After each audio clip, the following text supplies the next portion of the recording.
Why is it that in Maharishi Vedic Science you have a course on physics, and then you have a course on EEG, and then you have a course on Vedic literature? What is going on? What is it about? The simple answer to that is that the Maharishi Vedic Science Department studies consciousness. And it's not just consciousness, because there are many consciousness programs across the nation. It's higher states of consciousness, how we evolve as human beings. Our first approach is direct experience. So we have the students meditating morning and afternoon, doing yoga asanas.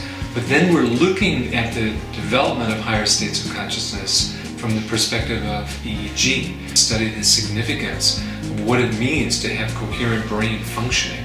I'm in a class right now which we do learn to do our own experiments, write our own scientific papers. We're using an EEG machine, we're using skin conductance. In 2 weeks they learn all of the electrophysiological signals that can be measured in the brain. Brain waves, heart rate, skin conductance, retin potentials, and then the students do their own research.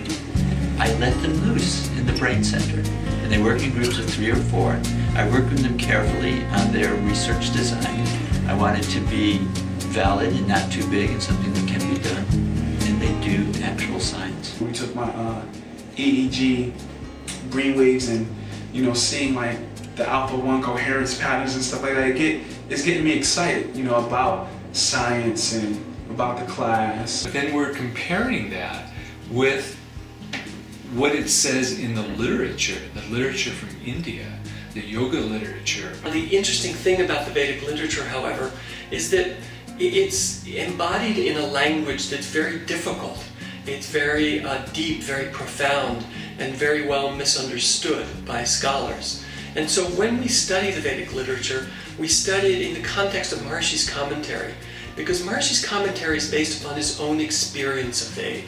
It's not based on an academic background, it's not based on a speculative philosophy, but it's based on Maharishi's own experiences, the structure of consciousness, the nature of consciousness, what it is, how it expresses itself in the environment. The way Maharishi has taken Vedic teaching and applied it to human beings, and the simple way that he does it, it's not just abstract ideas that you're learning about. I feel like Maharishi Vedic Science is the most practical thing that you can begin with, because it's the foundation for everything. Once you have an understanding of Vedic science, you have a wholeness which you can bring with you into any subject. We talk about abstract universal principles.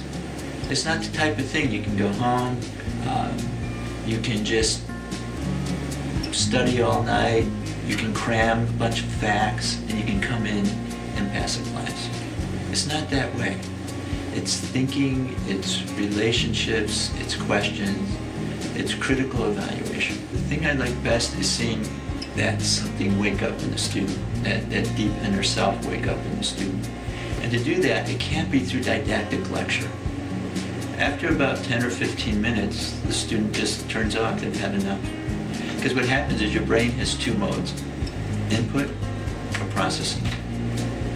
So when I'm talking, the student's brain is inputting, they can't process. I have to stop talking for the student to start to metabolize the information. So I use a process called active learning, which is student-centered, in which the faculty lays out the larger field of where we're speaking, what are the important questions we're going to be addressing, and then they give printed material, then they give videos for the students to watch and discuss. In this way, the student is able to, in the classroom with a faculty member there, to begin to process in a new way. It's something that you can apply to your daily life. It's not just something that stays in the classroom, but you leave the classroom and it stays with you and you apply it to every single different aspects of your life. These classes I feel that I'm taking are really just giving me the tools for self-mastery and teaching that to others. My mind and heart have been expanded so much just in the 1.5 years that I've been here already that I can't imagine what I'll be like in another 1.5 years.